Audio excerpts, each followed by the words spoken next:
नमस्कार, स्वागत है आपका हमारे चैनल पर। आज के इस वीडियो में हम जिस कहानी की बात करेंगे उसमें माता पार्वती अपने संदेह को भगवान शिव के आगे रखती हैं और भगवान शिव स्वयं एक कोढ़ी बनकर उनके सभी संदेह को दूर करते हैं। और ये संदेह केवल माता पार्वती का ही नहीं है, ये हर मनुष्य का है। ये कहानी सुनकर आपको भी लगेगा कि जीवन में ये संदेह सबके मन में बना रहता है। तो चलिए, आज आपके सभी संदेह दूर होने वाले हैं। ये कहानी शुरू करते हैं। एक बार कुंभ स्नान चल रहा था। रामघाट पर बहुत भारी भीड़ लगी थी। शिव और माता पार्वती आकाश से गुजर रहे थे। तब पार्वती माता ने इतनी भीड़ होने का कारण पूछा। तब शिवजी ने कहा कि कुंभ पर्व पर स्नान करने वाले स्वर्ग जाते हैं और उसी लाभ के लिए यहाँ स्नान करने वालों की भीड़ जमा है। पार्वती माता की उत्सुकता तो शांत हो गई, लेकिन एक नया संदेह उनके मन में पैदा हो गया। तब उन्होंने पूछा कि इतने लोग स्वर्ग कहाँ पहुँच पाते होंगे नाथ।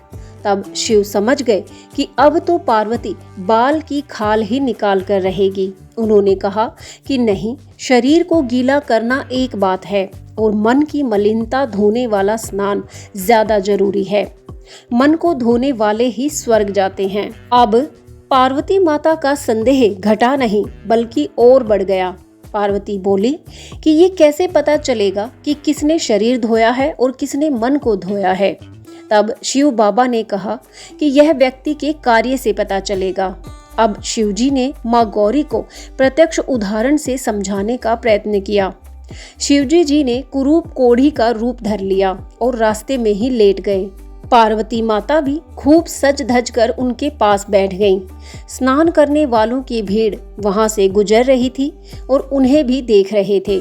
उनकी ऐसी अनमेल स्थिति देखकर लोगों ने जब प्रश्न किया तो माता पार्वती रटा हुआ उत्तर दोहराती, कहती कि ये मेरे पति हैं, ये कोढ़ी हैं, गंगा स्नान की इच्छा से आए थे, इन्हें मैं कंधे पर रख कर लाई हूँ, अब विश्राम करने के लिए बैठे हैं।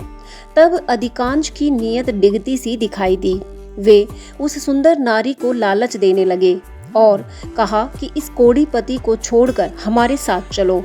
तब पार्वती माता को बहुत लज्जा महसूस हुई और सोचने लगी कि क्या ऐसे इंसान भी स्वर्ग जाने की इच्छा से यहाँ स्नान करने आते हैं। धीरे धीरे संध्या का समय हो गया। तब देखा कि एक उदार हृदय का व्यक्ति वहां से गुजरने लगा और उन्हें देखकर उनका विवरण पूछने लगा। उसकी आंखों में आंसू बह रहे थे और उनकी सहायता करने का प्रस्ताव देने लगा। उन्होंने उस कोढ़ी को कंधे पर लाद कर स्नान तट तक पहुंचाया और जो सत्तू वो स्वयं अपने लिए खाने के लिए लाए थे वो उन दोनों को भी दिया और बार बार सुंदर महिला को नमन करते रहे कि आप जैसी महिलाओं के कारण ही इस धरती पर अभी भी धर्म जिंदा है। धन्य है माता, आप जो इस प्रकार का अपना धर्म निभा रही हैं। प्रयोजन पूरा हुआ तो शिव और पार्वती वहां से उठ खड़े हुए और कैलाश की ओर चले गए। रास्ते में उन्होंने कहा कि देखा पार्वती कि इतने व्यक्तियों में एक ही व्यक्ति ऐसा है जिसने अपने मन को धोया और स्वर्ग का रास्ता बनाया। स्नान की महिमा तो है, लेकिन उसके साथ मन भी धोने की शर्त होती है। पार्वती माता तो समझ गईं कि स्नान की महिमा सही होते हुए भी क्यों लोग इसके पुण्य फल से वंचित रह जाते हैं। उम्मीद है आपको ये कहानी अच्छी लगी होगी और आपने भी इससे जरूर कुछ सीखा होगा। आपने देखा कि केवल तीर्थ स्थलों के चक्कर काटने से ही पुण्य नहीं मिलता।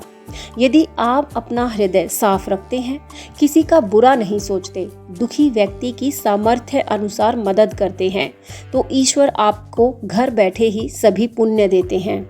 इसलिए आपको जैसा जीवन मिला है उससे संतुष्ट रहें। किसी को देखकर अपना हृदय न बदलें और अपने को ही बेहतर समझें। अपना हृदय पवित्र रखें। ऐसे ही वीडियोस के लिए चैनल को सब्सक्राइब जरूर कर लें। यहाँ तक वीडियो देखने के लिए आपका बहुत बहुत धन्यवाद।